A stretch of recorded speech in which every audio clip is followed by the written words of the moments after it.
The evidence of what is being done across Saint Lucia is glaring, Mr. Speaker.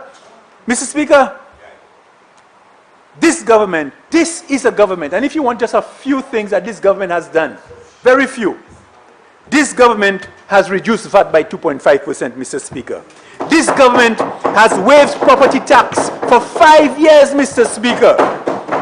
This government, Mr. Speaker, have provided debt forgiveness on medical bills for senior citizens, Mr. Speaker.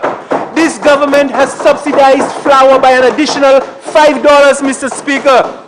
This government has amended the Fiscal Incentive Act to benefit creative industries, ICT sector, professional services, spa and wellness.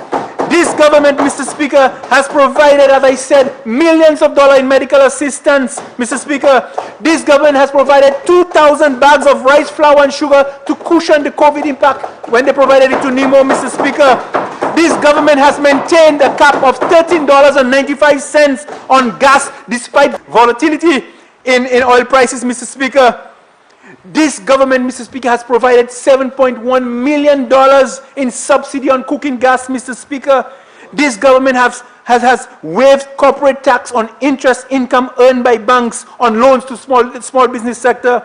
This government has created an environment, Mr. Speaker, where our manufacturing exports has increased by 12.5% in 1 year, Mr. Speaker.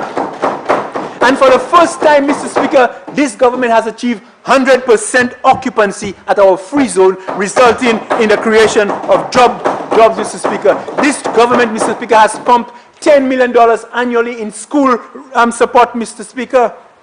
Abo diabo first, Mr. Speaker.